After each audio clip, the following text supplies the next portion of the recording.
Okay, I started it. All right.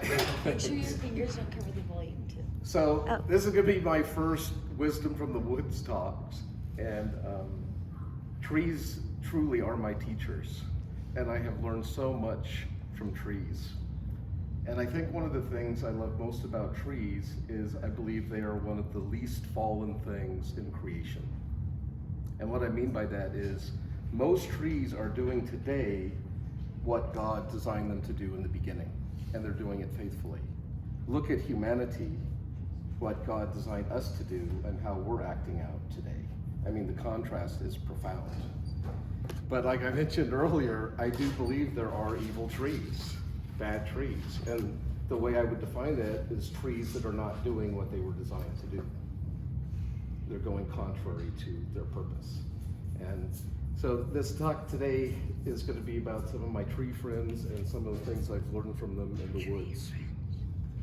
I've been living down in the deserts of Southern California for the past 30 years, minus the last 2. When my college released me, set me free, I got to move up to Humboldt, California. And if you've ever been to Humboldt, California, that is where the tallest trees in the world live. And as big as your trees are here in the Sierra Nevadas and Kings Canyon National Park, our trees can grow 100 feet taller than the giant sequoias. The coastal redwoods are the tallest trees in the world. And I was telling some of you about 60 miles east of us is another mountain range called the White Mountains. And in the White Mountains, starting at about 10,000 feet, is where the bristlecone pines live. And those are the oldest recorded trees in the world, some of them knocking at 5,000 years old. So I'm in the perfect place in my beloved state of California where we have the oldest trees in the world. Methuselah is the name of the oldest, and then General Sherman here is the biggest, and where I live is Hyperion, the tallest trees in the world. And so I'm going to share some of these. These are some of the themes I'm going to talk to you about today. Trees are bridges between the earth and sky, rooted in community, sheltering trees, symbiotic relationships, reiterations, tenacity and endurance, providers, teachers, and healers. All right. Okay, I don't want to hold this anymore. You go next. Oh. Trees are bridges between the earth and the sky. The bulk of a tree's mass, this is just so freaky. I just assume because they're growing out of the earth, they came from the earth, but that is not what is happening. And you can go to the next slide. What is happening in the photosynthesis process is these trees are actually scouring the sky of CO2, carbon dioxide. And so that is 1 carbon atom and 2 oxygen atoms. And in the photosynthesis process, the trees literally strip those atoms apart, and they take 1 oxygen atom into themselves and a carbon atom, and they release an oxygen atom into the air. So when we talk about trees giving air or giving oxygen, it's not like they're producing oxygen, they're scouring it out of the dirty sky. And you can go to the next slide. Old growth coastal redwoods can sequester over 250 tons of carbon from the air. 2.5 acres of redwoods can hold 10 times as much carbon.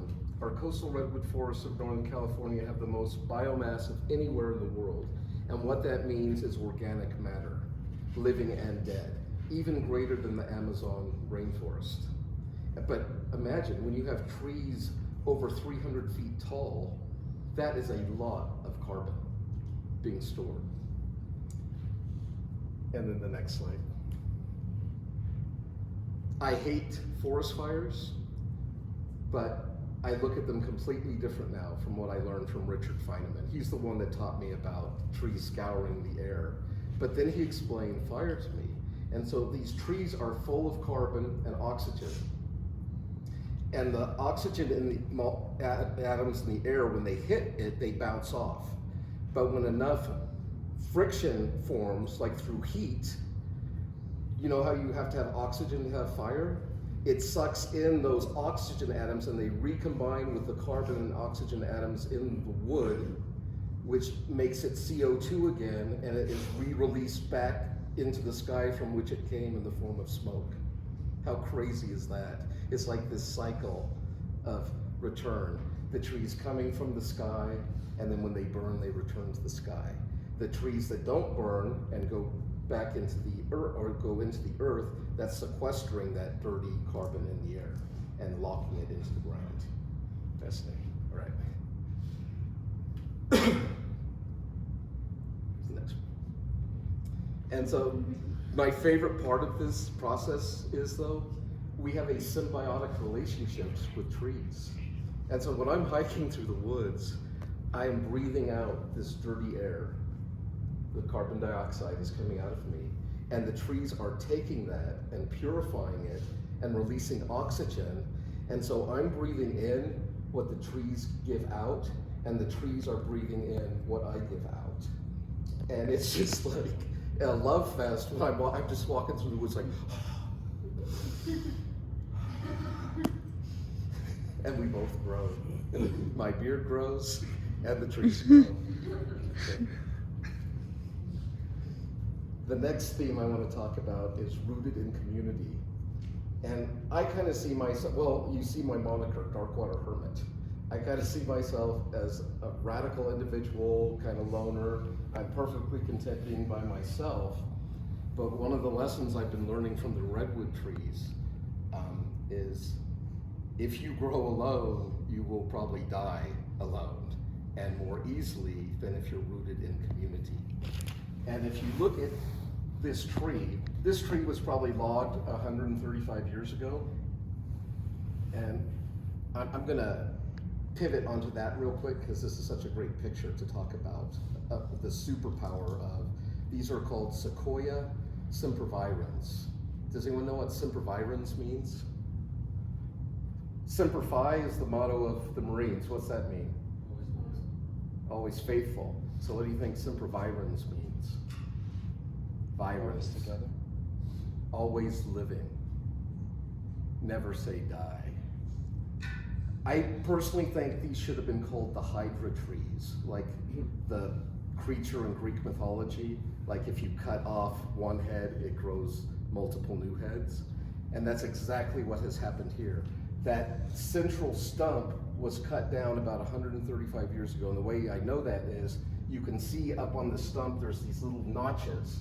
And they, back before power tools and chainsaws, they would climb up these trees because they didn't want to use those two-handed misery whips where there's all the whoop-de-doos and burls. So they would go up sometimes 10, 12 feet, cut in these notches, and then they put in these planks, almost like diving boards, and they would go around the trees, and then they would put like scaffolding on them so the men could stand up there and saw like 12 feet, 10, 12 feet up from the ground. So when this tree was cut down, it did not die, but it sent up suckers that we call fairies. So every single trunk you see in this picture is coming from that cut down stump. It did not die. It reiterated into multiple new trees, but they're all the same tree. If you did a genetic test of each of those trunks, it would come back as the same tree. Is that awesome? Now back to my theme. Look how shallow those roots are.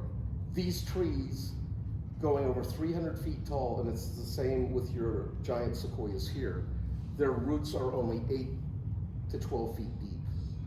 So if I was a redwood tree, it would be like only my boots would be under the ground. And here I am, this massive tree. How in the world am I supposed to stay up if I only have that little bit? Any ideas how they do it? Rooted together. Yes. The roots underneath. It would be like I had really long toes. And some of these redwood trees, their roots will extend 100 feet in every direction. Can you imagine? And they form like a Celtic knotwork in the woods below our feet, where the whole forest is interconnected together. So look at those shallow roots. And when these trees topple, they eventually fall. It can also create almost like a domino effect because of their interconnection. When one goes, now it weakens those around them.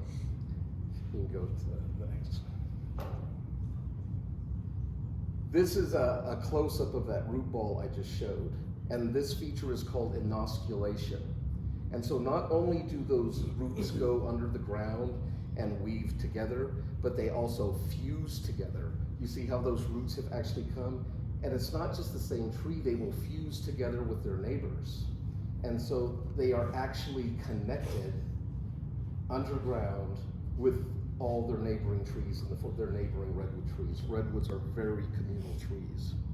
We sell little ones in the gift shops and stuff up there. And I always ask people before they buy me, say, where do you live? Where are you from?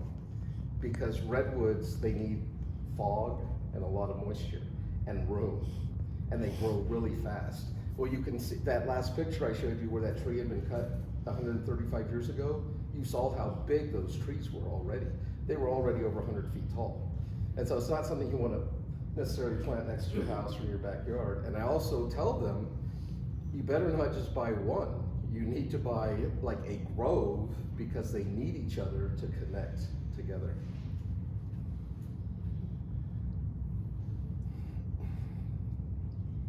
This is so great. So this is a picture here of a tree that fell down, who knows how long ago. I mean, it could have been hundreds of years ago. But growing on top of this old stump here are new young trees, and so I would call this like a nursery stump. And so even in death, well, it's not really dead because it's still living through its suckers, but that individual trunk that died off, it's now providing life and nutrients to the young seedlings in the forest. And as it decomposes, the roots are growing into the earth and connecting with new trees. And it's really cool. Sometimes you'll see a tree and you can walk under the roots because the tree's going like this, and you have these roots, and you can walk under the roots because it had grown on a rotting log that is now no longer there. But the roots abide. This is what we would call a nurse log. It's almost like tentacles, right? I believe this is a hemlock tree that is growing on top of a fallen redwood giant, and it not only is helping it break down into the forest, but it's providing nutrients. And these fallen nurse logs in the winter, like right now, we're getting massive rain in Humboldt, and these logs are like sponges, and they're just soaking up this water. And they're like reservoirs in the woods throughout the summer months that the trees, the saplings and bushes can tap into and survive.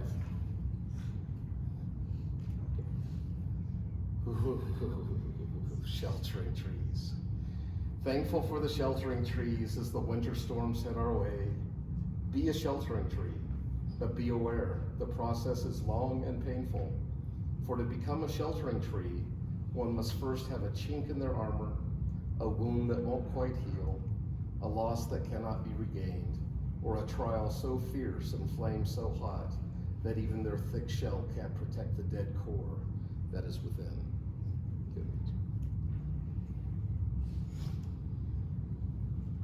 I don't know if you know this about trees, but as in humans, the life is in the blood. For trees, the life is in the cambium. And it is that thin layer between the outer bark and the inner heartwood. The inner heartwood of trees is dead. It's dead wood. The life of the tree is in that little ring, that last ring in between the inner wood and the bark. And so the bark is protecting that, and that inner dead wood is almost providing like a scaffolding for the living tree. But if that bark gets breached, it allows access into that dead inner wood. And so that's what I meant by if you have a chink in your armor or a wound that won't heal, because trees will heal. Just like us, how if you get cut, you'll form a scab, and new skin will grow over it. If trees get hit or cut or burned, they will actually try to grow back over that wound. And if they can do it, they can stop this process. But if they cannot heal the wound, you go to the next slide, a fungi will come into them.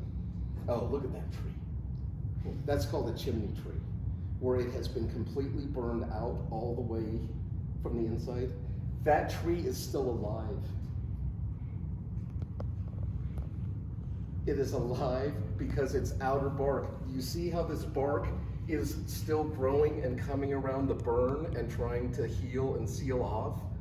But there's almost nothing left to burn or take away. It's just empty space, a little of that charred carbon, the cambium, and then bark. So you just have this very thin, and this tree is hundreds of feet tall. And you can go in and look at the sky. So what happens is when a tree gets hit or its bark gets knocked off, or maybe a fierce fire comes through and is able to burn away some of the bark, after the fire subsides, a fungi enters into the tree. There's several different kinds, but the major one is called Poria sequoiae. And this fungus gets in there and it starts to eat away at the dead wood. It won't eat the living, it only eats the dead. Whoa. Then another fire will come in and it will consume away all the rotted wood that the Poria fungi has consumed. And then it's a process until, you can go to the next slide, until you get basal, they're called basal hollows. I like to call them fire caves or gnome homes. But I've been in some of these basal hollows of living trees that we could have fit half this class in there. You know, standing like this, I could get half of you into one of these trees. There's a basal hollow fallen tree in Grant's Grove, right past Grant. We could get the whole class in. It's so huge.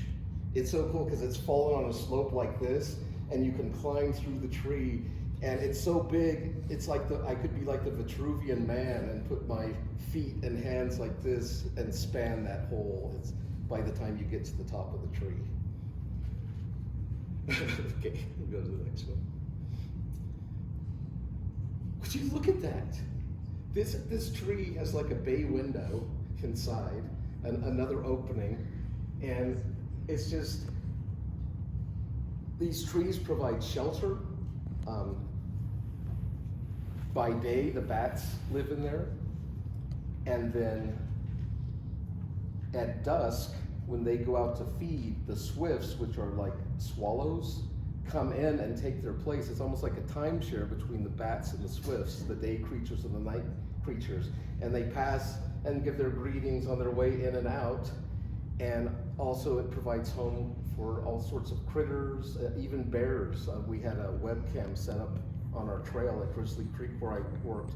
And there was one of these basal hollows alongside the trail, and it's a motion detected camera, and so it had this bear come down the trail and it popped into the basal hollow, and then the camera shut off because there's no more movement. And then a couple hours later it came back on. It's like the bear went in there for a little nap and then continued down its trail. But I mean, people have lived in these. They've made gift shops out of them up where I live. It's really trippy. But the tree itself is fine because remember, what is being eaten and burned away is the dead. Is anyone saying a spiritual lesson here, perchance? When I first realized what was happening, I was just geeking out. Remember we talked about how we are clothed in Christ? It is like that outer living part of us, that is Christ. But it's still, we're still us, right? It's still the same form and shape of Fred, but little by little, day by day, that old, rotten, dead man inside of me is being removed until all that will remain is that beautiful covering that I am connected to intimately. And these are things I don't get to share on my state parks talks, right? But in my mind, I'm just thinking, the heavens declare the glory of God, and the earth shows forth his handiwork. And their line has gone out through all the earth, and there is great truth and teaching in the deep woods. Ooh, symbiotic relationships. What's that? What's a symbiotic relationship? Mutually beneficial. I don't know what it is about me, but if I have a prejudice or bigotry, it's against parasites. I like get crazy when I see parasites on things. I just am compelled to pull them off and get rid of them, because a parasite, it's like a vampire. It's feeding on others. And it's so weird. Parasites will kill their host to their own demise. It's like they can't stop. They will eat their host until there's nothing left, and they will eventually be gone. But a symbiotic relationship is where there's a mutual benefit between the host and the plant that is receiving some benefit. Okay. Look at these mushrooms at the base of this redwood. And a lot of this is fairly new research. But what they have discovered is that the mycelia of these mushrooms, what we're seeing here, that's just the fruit of the mushroom. Most of the plant is underground. And we talked about how the roots form a neural network. Well, these are almost like the dendrites on synapses of the roots. It's like a giant neural brain network in the forest. And what the trees and mushrooms are doing, the mycelium forms around the rootlets of the tree, and it helps it bring in moisture and nutrition. And in exchange, the tree makes room in its roots for the mushrooms to store energy and nutrition. And so that is the symbiosis. The mushrooms are helping the trees, and the trees are providing a place and protection for the mushrooms. And it's just such a glorious interconnection, even between different species. A forest between my fingertips, an eternity in an hour. The wonders from the macro to the micro. It's interesting, during different times of the year, my gaze changes. Like in the summer, I get a stiff neck and vertigo when I'm in the woods, because I just can't, I'm just walking around and I get dizzy, but I can't stop looking up at the beauty of these giants. But this time of year, when I'm walking in the woods, I'm like this, because there's all the wee and gentle folk are coming up. And many of them have bright, vibrant colors and all the different shapes and smells and textures.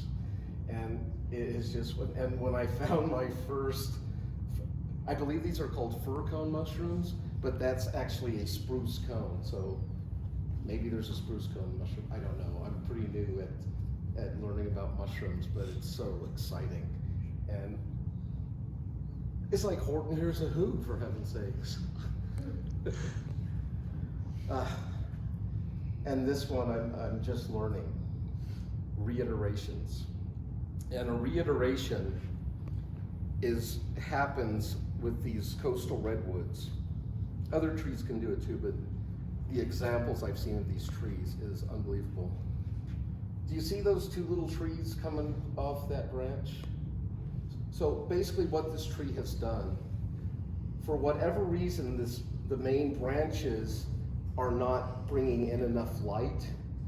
So in order to maximize light, it has sent out a horizontal trunk and now branch and reiterated it into a new trunk that can get more light.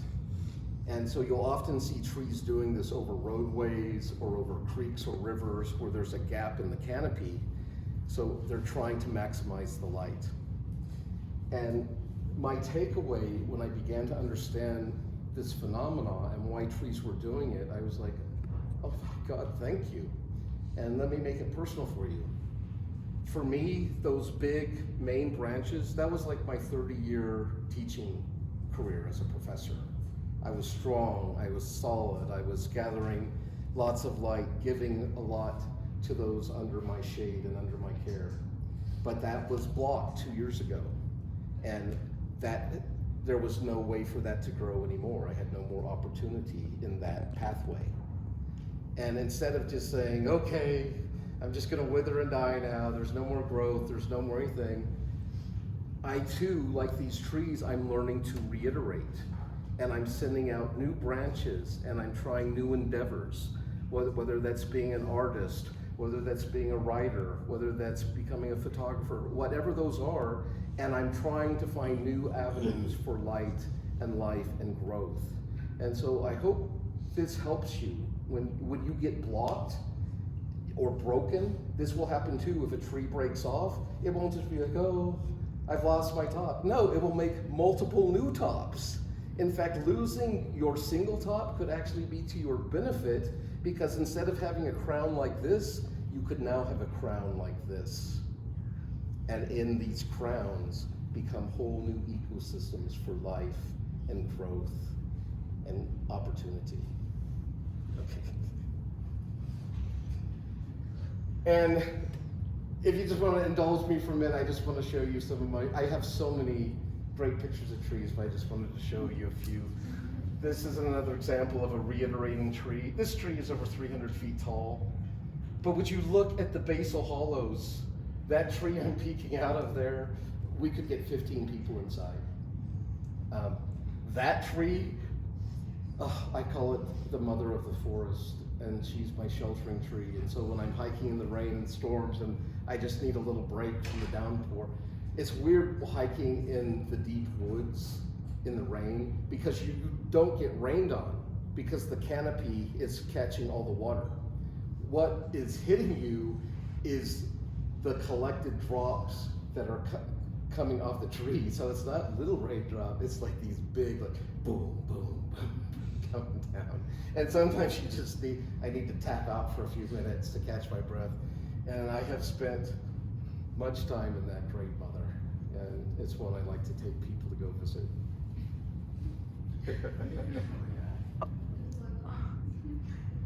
That is a red-belted polypore mushroom coming off that tree. These moss-covered trees. And there, I'm back in my favorite gnome home, and do you see my hand? That's one of the lessons I teach the kids when I'm on my walks. I tell them, I say, if you cut off my hand, it would just leave a stump. But if you cut off a redwood tree's hand, it would do that. It would grow new, multiple hands. And it's just a really trippy thing. One of my favorite things to do in the woods is to have beard offs with the trees. And the big leaf maples are epiphyte hosts. Does anyone know what an epiphyte type plant is? An epiphyte is a plant that lives on another, like mosses or lichens or ferns, things like that. And for whatever reason, big leaf maples are generous hosts, and they will often be covered in like a thick fur of moss, and out of that will be growing ferns and all kinds of other things. But it's also symbiotic, it's not a parasite. And the maple trees will actually put roots out into the moss along their trunks. So they're not even having to pull water all the way from the ground, they're pulling it up along their bodies, up their trunks, all the way to the top of the tree. And the mosses get so big that I like to go up and see who has the biggest beard with the different maple trees. And then there's one more of those little spruce cone things. So, and this last tree, I visited this guy right before I came up here. And this is the third tallest tree in the world. And it is 376 feet tall. And I'm not gonna say its name, just because this is something I'm learning to be very discreet. Paradoxically, when you name a tree, it can often be its death sentence. Because once people associate a name with a certain feature, a size or girth or base or height, they want to go see it, just like me, right? And the tallest tree in the world, Hyperion, you actually cannot access. They have, I think it's almost like a half mile or a quarter mile around this tree and its little basin where there's posted signs like "Do not enter. This is a restricted area, the restricted part of the forest." And it was just because too many people like me that love trees were trampling through the undergrowth, and they were worried it was going to actually kill the tree. It was certainly degrading the forest around it. And that's why here, where you have 10,000 visitors a day to Grant or Sherman, they have them blocked off so you don't have all those people trampling those shallow roots, because even those mighty giants. Now, if it's just a few people, it's not gonna be a problem. But when you get 10,000 people like going around the walls of Jericho, right, it's gonna cause a problem. And so this beauty, I just love to go and sit at the feet of these trees, and I just try to still myself and listen and learn and think what it must be like. And besides the lessons I shared with you about rooted in community, becoming a sheltering tree, reiterating, some other lessons I've learned from trees are, and this is a hard one for me because I'm a Roman gnome, it's be content where God has planted you. What a concept. Learn to flourish where God has placed you. And I'm not saying you have to be stuck, or if you're in a toxic situation you can't move. We do have that option that trees don't. We can actually physically get up and walk ourselves to a new location, although some trees actually do move. Yeah, but that's another story, another talk. There'll be another chapter when I want to turn this into a coffee table book. And would you all be interested in something like this? Yes. Okay, good. Good encouragement for me to proceed. Be content where you have been planted. Seek the light. Seek the light. Another paradox in the woods is there is incredible competition, especially in, like, I live in a rainforest, and so the canopy is completely taken. It's rare to find little patches of sunlight coming through in the deep forest. So there's fierce competition up here for the light. Trees are like trying to edge each out. Bigger trees will send out branches up over little trees. It's crazy. It's very hard for young trees to get started in the woods because the big trees are taking all the light. And until one of the big giants falls, these little seedlings don't have a chance. That's why I think here your woods aren't so dense. And most sequoia dendron, the giant sequoias, grow from seeds. And through fire. They need the fire to clear out the competition and to open the cones. So these trees were made or have adapted to a fire and ice situation. On the coast, where it's more wet and thick, only less than 4% of coastal redwoods grow from seed. Almost all coastal redwoods grow from clones, or those fairies that come off of the mother. And you'll have generations of trees. And sometimes the central mother will die off, and there is a fairy ring that I could get all of us in, where the central mother died probably 400 or 500 years ago, and is completely gone. But the fairies that have surrounded her are now all giant trees, bigger than 3 of these posts put together, surrounding just where the stump once was, and you can look up, and it is just unbelievable to be in the presence of these but it's all the same tree, growing in a circle now. What else? Be connected to community. Put your roots deep. If you're not going to have deep roots, if you're going to be shallow, you better be connected with community, because you're going to need those people around you. Often I've seen trees that have fallen in the forest, but when they're in community, the other trees are often able to catch them and prevent them from going to the ground, and they're able to continue, and that fallen tree will reiterate back to the light. You're just going, oh. So seek the light, be connected to community, be content where you are planted, get lots of sunshine, drink plenty of water, and be a blessing to God and man. Thank you for letting me share my beloved trees, or a little intro to them with you. And this has been so regenerative and refreshing for me, because I do spend a lot of time in my mind. This has been really good 2 years for me, because I've really forced myself to get more into my body, trying to get myself to lose some weight, get healthier, and spending a lot of time just hiking in God's beautiful creation. And I believe God has revealed himself to us in many ways. But long before the Bible, we had God's wordless book. And when you talk about the Word of God, how was creation formed? And God said, right? We are looking at the Word of God.